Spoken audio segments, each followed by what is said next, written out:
Good afternoon, everyone, all the dignitaries, speakers, my fellow colleagues, and the dear participants. I'm really feeling very, very happy and fortunate to be here. And first, I must express my heartfelt thanks to Dr. Madhulika Samanto and Dr. Rajendra Jadavji.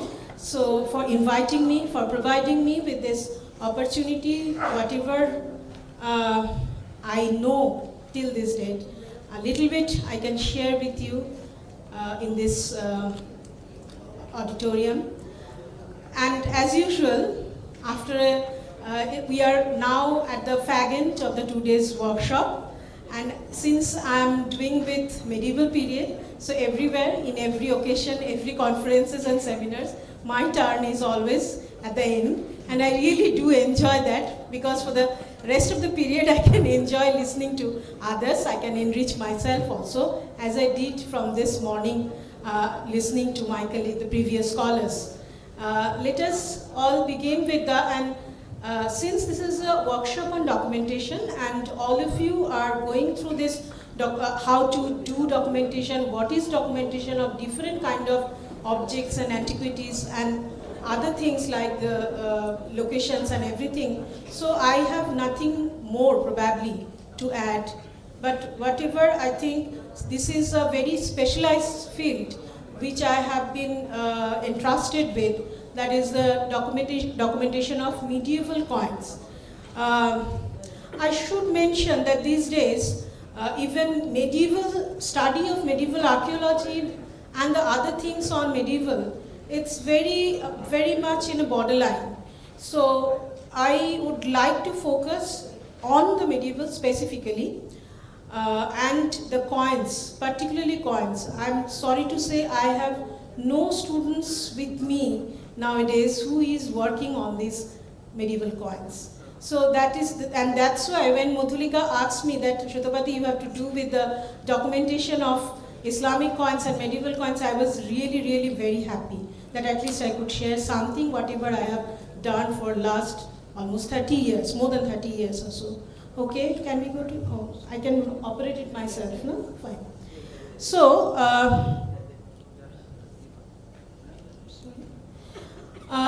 just to start with, first we need to know mostly I know the students here or the participants here, I should not mention the term students, the participants, all the participants here, mostly you're more prone to ancient, early historic period, prehistory, proto-history. So that's why I have just started with the periodization, because for Indian subcontinent, the medieval period starts with the invasion of Islamic rulers, or invasion of the Turkish generals, we should say.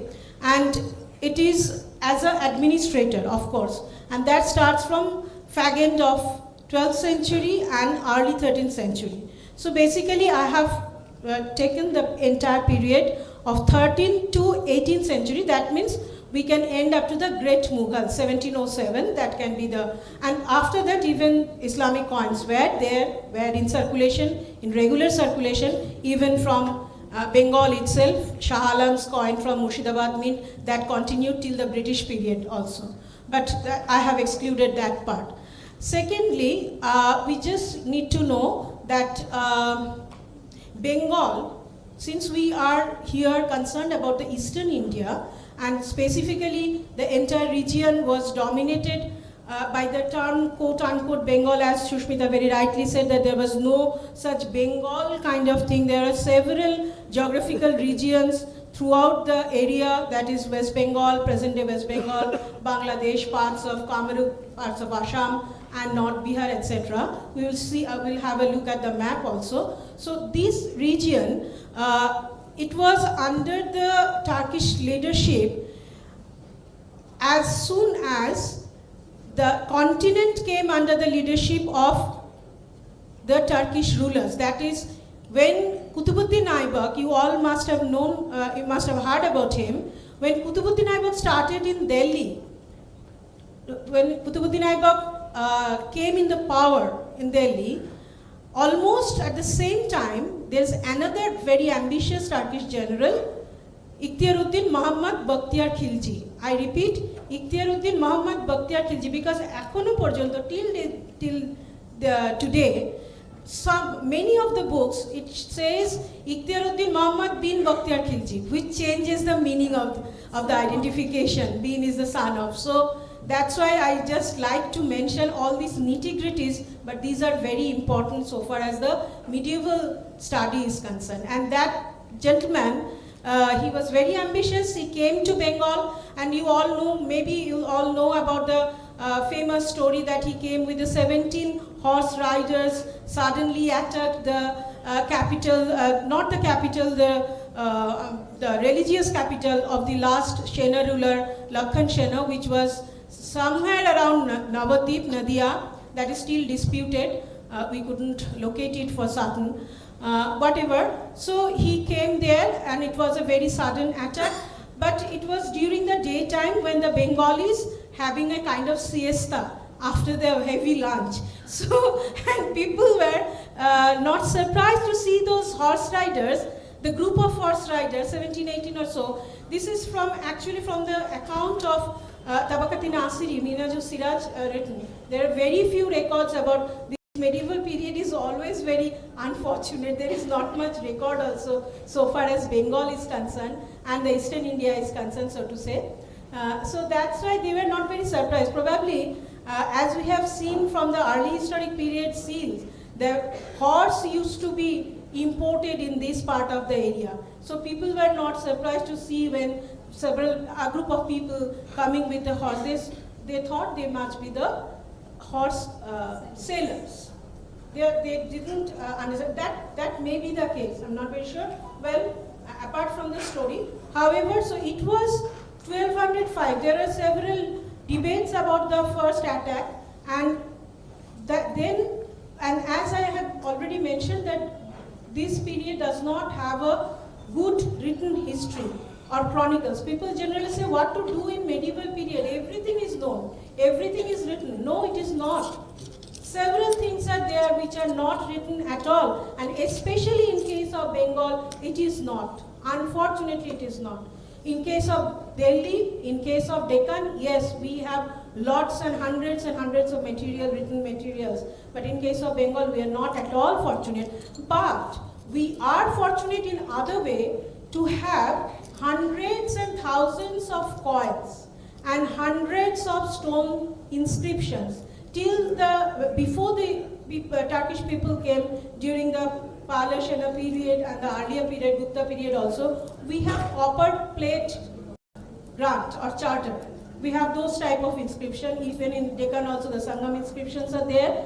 But when we find, in case of Eastern India and of course in case of Northwestern India, we have hundreds of stone inscriptions, because these people were very history conscious people. So wherever they have erected something, some monument, some buildings, whatever, even excavating a tank, they have also put a record of that on a stone inscription. So in a way, we are fortunate to get several information for inscriptions. Though today we are not discussing about inscription, I am only doing the coins. Once again, in one such coin, the earliest coin which we can say, which have been recovered from Bengal, which was a very exceptional case. I will show you it later. From that coin, we find the exact date of the Turkish invasion, the first Turkish invasion we can assume, because whenever, as per Persian kingship theory, whenever someone is getting hold of a new region, he or she has to perform two obvious, they have the prerogatives. First, to read khutbah at the Friday prayer, Juma Barif, khutbah path korte hoto, that was the norm. And the second norm was to strike a coin in his name to establish the legitimacy of the coin. And that is the reason, whenever, from beginning of 13th century, when these people came in the power, that is the reason we get regular coins. I'm not saying that ancient India, we have hundreds and thousands of coins issued in ancient India, but there must be some missing part. Someone might not have issued coins in their own name. In fact, or not always we get the names also. But in case of these people, we generally get the name of the ruler. And not only that, the story doesn't end here. We basically, unlike Indian tradition of coinage or numismatics, these coins are mostly full of inscriptions or legend, you can say. Instead of symbols that we have found till before this period, here we get mostly the inscription. Because as we all know that depicting any kind of living motif is forbidden in case of Islam.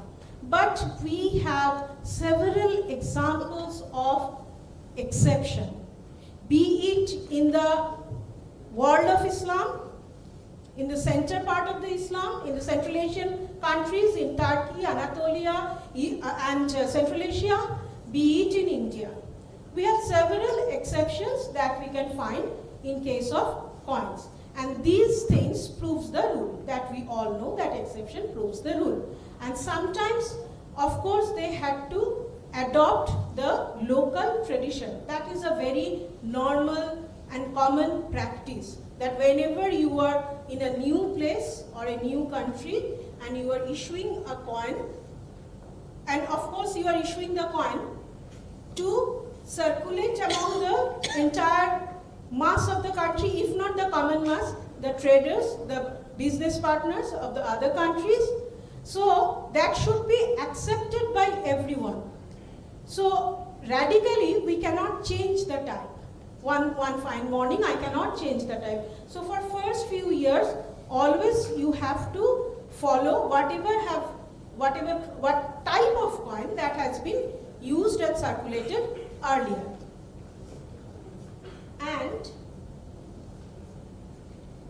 sorry, maybe I'm bad at operating this one. Can we go to the next slide, please? Yes. Oh, sorry. So this is the area, Eastern India, basically we can talk about. And you can see the highlighted, the colored part, that Bihar, Jharkhand, Odisha, West Bengal. We have to take into account present-day Bangladesh. Of course, we have to take into account Assam, parts of Assam, lower parts of Assam, Kamrup, and Tripura. So this is the area which we are generally, and so far as Eastern India is concerned, whenever you are talking about the coins, we are coming across any kind of coin. Generally, what kind of coins or what type of coins that we do find from these areas. Then again, we will find we can have a look of what are the group of coins that we generally found. From my experience of 30 years or so, I can say that if you go to the museum, if you have a chance discovery, if you get a hoard from somewhere in this eastern part of India, we generally don't get coins other than this. First one, of course, coins of the Bengal governors and Delhi sultans. I'm not speaking Bengal sultans. Bengal sultan is in the second phase, because the first 130 years or so, that is from 1205 to 1335, Bengal was ruled by the governors who were actually deputed by Delhi sultans. And in most of the cases, since Bengal is a very remotely placed area, so in most of the cases, these governors, they tried to declare their independence. And in most of the cases, they were not successful, because Delhi did not want to leave this productive area of eastern part of the country. We can talk hours on those issues, but this is not the place. Well, next from 1336 or so, we get hundreds of coins of the sultans of Bengal. And there were 4 dynasties, one interim dynasty of a Hindu king called Danujamardana Deva and his son, One is interim period of the Afghan rulers. So till 1538 is a we can say mainstream Turkish people were in power. And then we have coins of Sher Shah Suri and his successors, his two sons. So those are the Afghan coins. We can, and when we will look at those coins, we will find what are the characteristic features that we can identify. And since this is a documentation workshop, first we need to identify an object. All the speakers are specifically mentioned about that thing. We can find coins of the Afghan supremacy. We will find, we do find coins of Mughals, or the Mughal emperors. And I have specifically mentioned till Shah Jahan's period, but Shah Alam's coin, it was of course in hundreds of coins that we encountered. Then we find the coins of the Ahom kings. And we find the coins of the Tripura kings. As I said, those are part of the larger part of Bengal, or the extended part of Bengal. And we do find coins of Koch kings, especially Koch king Noro Narayana. My student Chanchal Adhikari is here. He is once again partly working on those Koch kingdoms and Koch coins. And I myself worked the first coin hoard that I have worked on, Chondi Jhar hoard, which was found from New Jalpaiguri area, and that is the reason why I am here. I will tell you the story just a little bit later. Then another type of coin that we find, it's a Chittagong trade series. That is a very specific, and it's not very frequently occurred ones that we find. Chittagong trade series coins. It is after Sher Shah's occupation in Bengal, even after the Portuguese invasion in Bengal. Portuguese settlement in Bengal. Then we do find coins of the eastern Gongos of Odisha. Recently, there was a hoard came out, and which is in State Archaeological Museum presently, not yet deciphered or documented, but large number of gold phonums are there, and most frequently stray coins are coming out. Every now and then, Anandabajar Potrika, someone from Anandabajar Potrika called us, "What's up, Didi? Please, dekhun, ei coin gulo beriyechen, please identify." So recently, some of those Gango phonums also came from some place in Midnapur, which is of course adjacent to Orissa, and that explains the occurrence of the coin, of course. And coins of the provincial kingdoms, that is very rare. In fact, the hoard I have worked on several hoards, unpublished hoards. I'm being fortunate, but generally we find Bahmani coins, very little amount, very little proportion, Malwa or Gujarat, because that expresses that Bengal had a regular connectivity and trade connection with the other provincial kingdoms which were in India at that time. Two silver coins. One is of Jalaluddin Muhammad Shah and one is of Nasiruddin Mahmud Shah. They were the governors deputed by Delhi during middle of the 13th century. And you can see on the both sides of the coins, there is no symbol, there is no motif. It's all inscription. And please, I just like to mention, please keep in mind that this period of the sultans, be it Delhi Sultan, Jaunpur, Bengal, Malwa, Gujarat, Bahmani, whatever, this 300 years or more than 300 years, they used Arabic on the coins. Don't loosely use Arabic Persian, no, or Parsi, Arabi Parsi, Bangla. Commonly we use the term, inscriptions and documents were in Arabi Parsi. No, this is a misnomer. We have to categorize this. This is in Arabic, and when the Mughals started issuing coins, that is obviously in Persian. And the kind of calligraphy that they have used, they have Arabic language have a several kind of calligraphy. It's Kufic, it's Nastaliq, it's Tugra, Gubar, so on and so forth. In case of this Eastern India as well as Northern India, we find this Nashk calligraphy mostly on the coins. In case of inscription, Nashk, Tugra, and some other we do find. So this is, and it's absolutely following Delhi pattern, and Delhi was following Seljuk pattern. So once again, they are actually following the type, whatever they have seen. But in case of Delhi Sultans, we have exceptions because they have followed the Sindh type. I'm not going into that detail in this case, as I am entrusted for Eastern India, so we should concentrate on that. And then we are coming to 14th century. And as I said, the Delhi Sultan used to depute these people in, the rulers in Bengal, the governors in Bengal. So we have seen Muhammad bin Tughlaq's coin, issued from Bengal by one of his governor. And this is a kind of that, his one side, it's the name of his vassal, Ghiyasuddin Bahadur Shah, along with his own name. So these are the kind of thing, and all I need to interpret that we are first need to understand the kind of the calligraphy and the kind of the coins. Generally, we do not find any copper coin. It is very important point for this period. For Bengal, it's mostly 99% is the silver coin. 1% could be gold coin.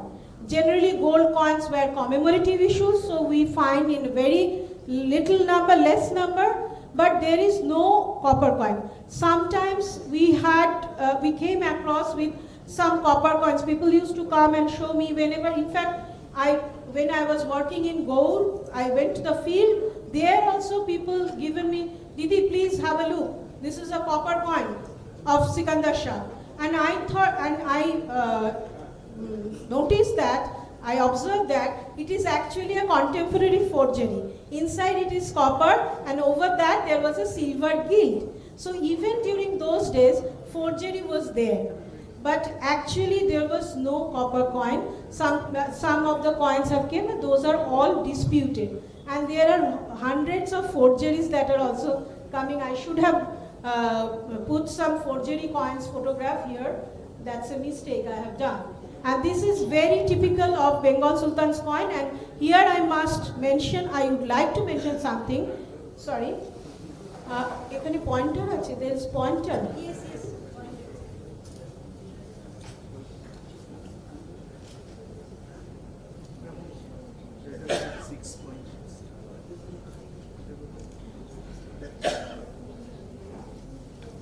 So, if you look at these coins, firstly you can understand that the legend is on both sides in a very interesting or ornamented enclosure. What is an enclosure? The kind of shape within which the inscription is inscribed within this part, and the outside of this enclosure we call it a margin. You all know about these things. But here I would like to show you some marks.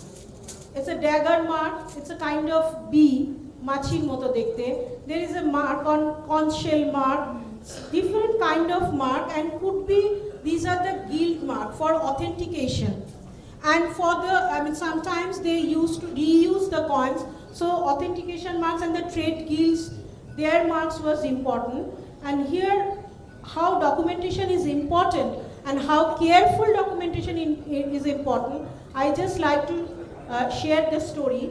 If you look at this particular mark, when I was working in a British Museum for my research documentation purpose on a fellowship, I was there, and later on I was a curator over there for 10 months or so. So as Shushmita madam already shown you, that all these coins have a ticket with it. So I came across this coin. These are all coins from British Museum collection, of course. On one ticket, I found the name of a person, Cornell Houghton. And the year of acquisition was 1868. And since already I had researched on the coin hoards, so I knew that in 1863, the largest coin hoard of Bengal Sultanate period, Bengal and Delhi period, was unearthed. And it was, the number of the coin was 13,500 coins. And Cornell Houghton and another person, they provided a report that after selecting some of the coins, they sent the whole hoard to Calcutta Mint, telling that the Coach Bihar's princely state having a huge amount of due revenue to the East India government. So if the Calcutta numismatists or scholars can have a look of the hoard and make a list, and then they can melt it down. So that is the question of lost hoard. And you won't believe, with the help of this sign, I could at least recover, fortunately, some 2,500 coins out of those 13,500 throughout the world excepting USA. How did I do that?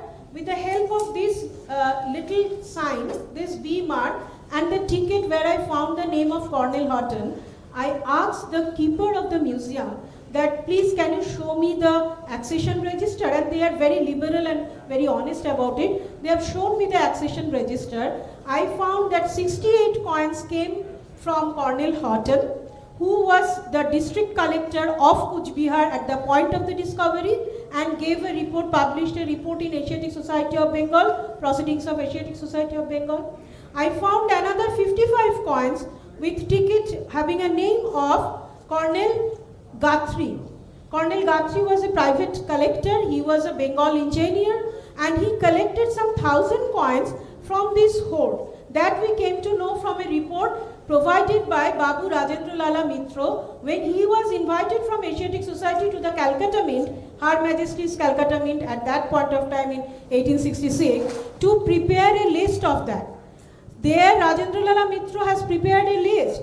He was not a scholar of Semitic language, but in spite of that he did a very good job without mentioning the number of the coins. How many coins of which sultan are there? But he has provided the list, chronological order.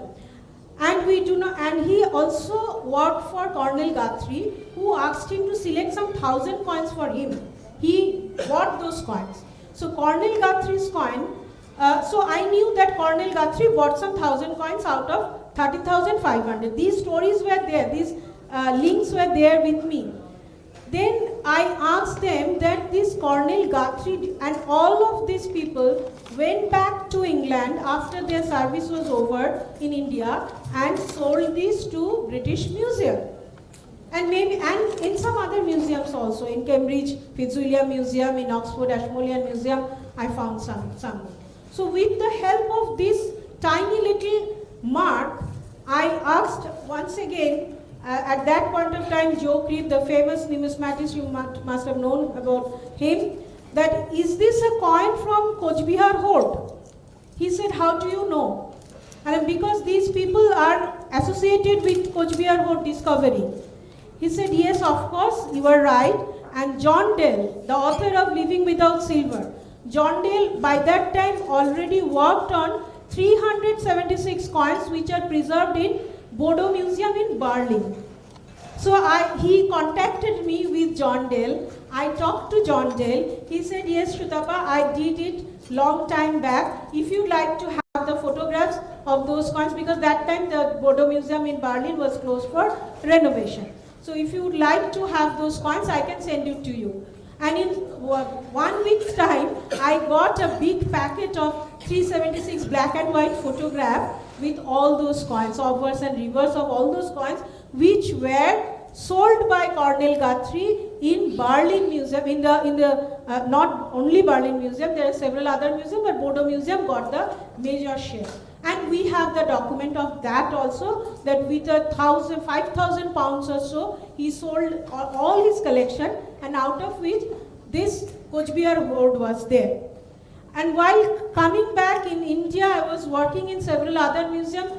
As Shushmita said, except Indian Museum, unfortunately, we did not have, after repeated request, I don't hesitate to mention that, after repeated request, we did not get an opportunity to work in the Indian Museum, which is the mother of Indian museums, the earliest museum of the country. We are sitting in the same country, and it's a shame. And it's a shame, and it's so unfortunate. Whatever, I went to National Museum for documentation purpose. Yeah, I just would like to finish. And I was working there. That time their physical verification was going on, but still, late Rita Sharma, she was the curator at that point of time. She allowed me to work in the reserve collection. And once again, I find 155 coins of Kuch Bihar hoard, because I found the tiny little marks on the coins, and I found the accession register. Yes, in 1955, Coach Bihar Coach Bihar District Authority, they shifted those coins to National Museum, as National Museum was built at that point of time. So that is the reason why documentation, a very critical documentation, can help you to unearth some lost things, some lost hoards. In case of coin, of course, it is hoards. So now I have to go back quickly, go through quickly to the other things. This is the Tugra type of coins that I was mentioning. Once again, after 200 years, kind of motif of a lion. It's a kind of mythical animal that has came back for the Jalaluddin Muhammad Shah's coin. So that horse rider was there. After 200 years, we find another animal representation on these coins. These are the small denomination coin, very, very rare, extremely rare.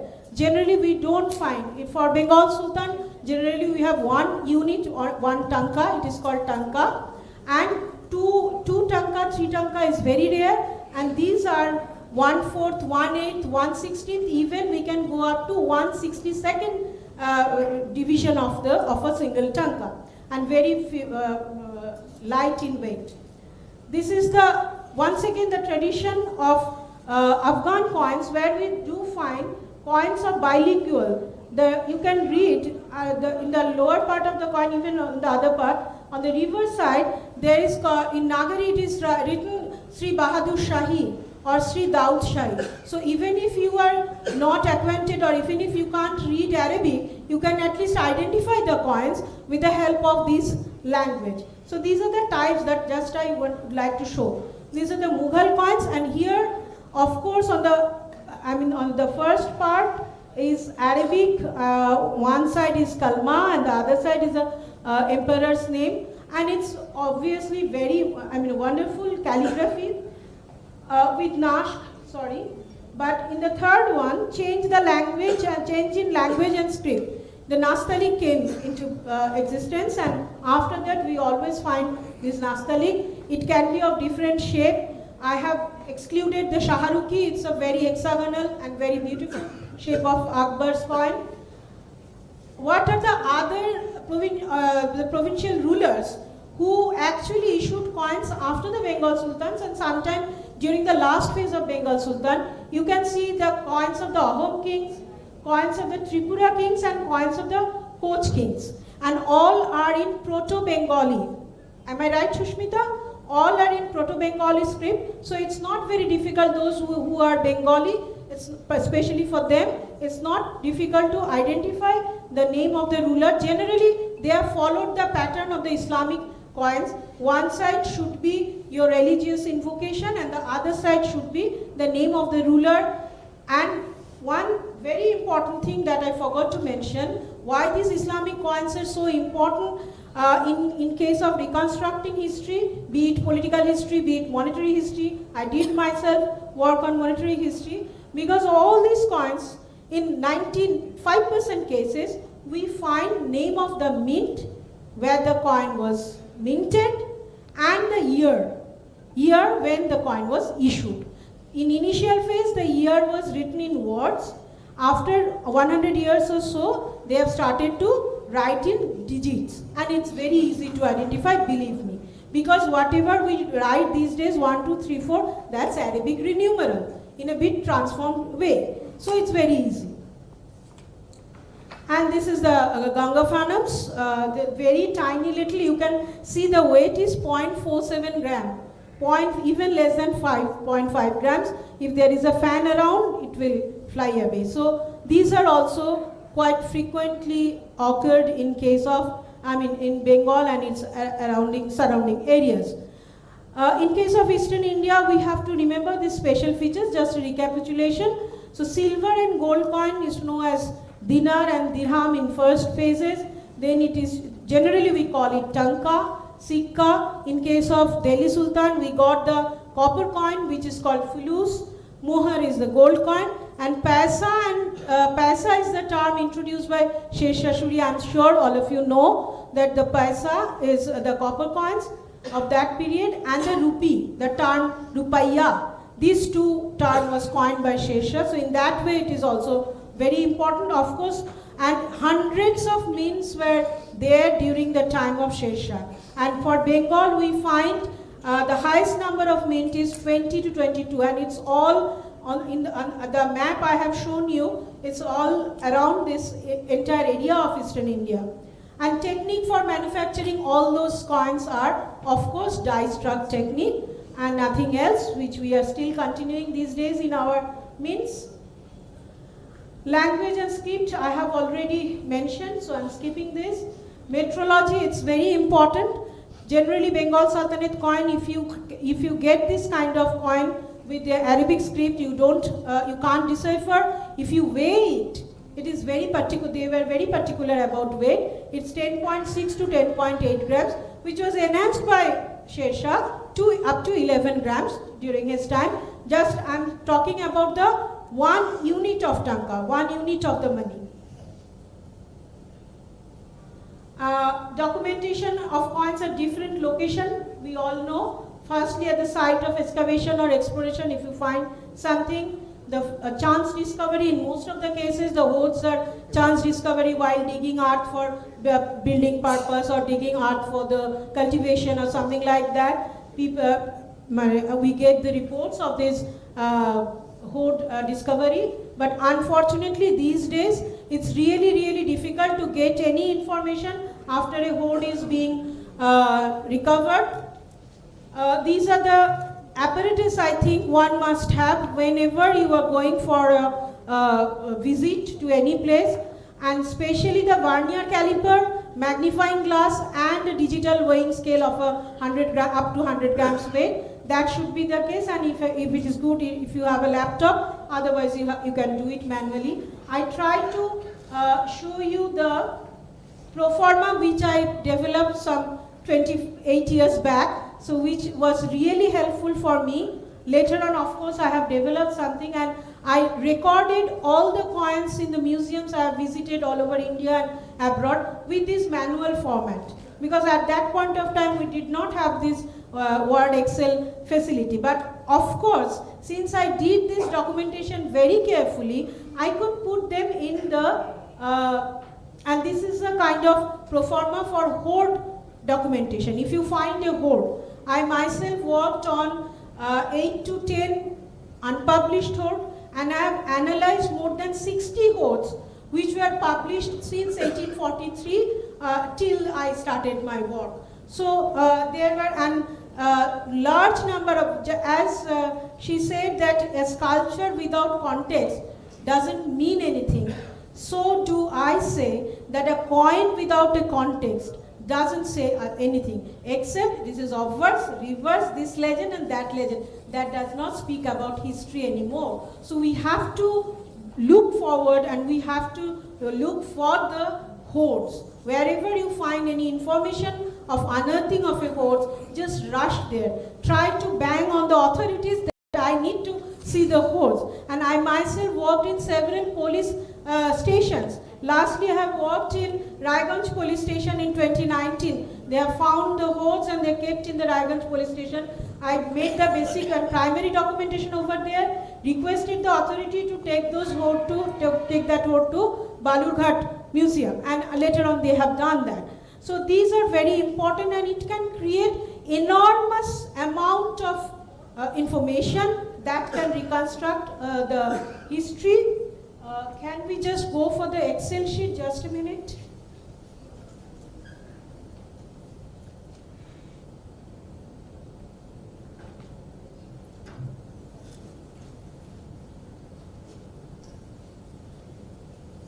Please bear with me just a few seconds.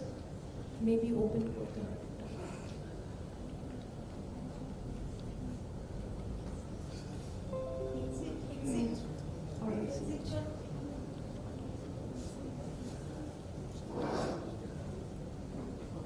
escape button.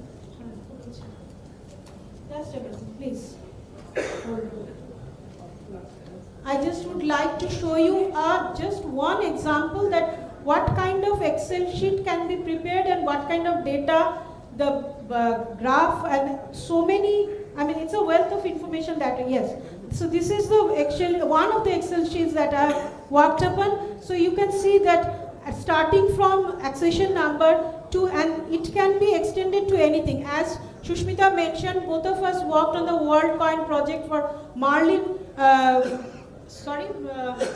Marlin database. And there we have mentioned not only the legend in Roman character, legends in Arabic character, its translation, its transliteration, everything, and script, etc. But this is the very basic documentation that I have done, and I'm not showing you the graph, whatever the outcome of this kind of data that can be helpful for monetary history. Very much very intriguing data that you can retrieve. In fact, when I started my research, I did not know that I will be able to come with those kind of outcome. So I think that if we can go to the last one, not much is there, let's say, and we are running out of time as Madhulika is indicating me. So thank you very much for your patience here.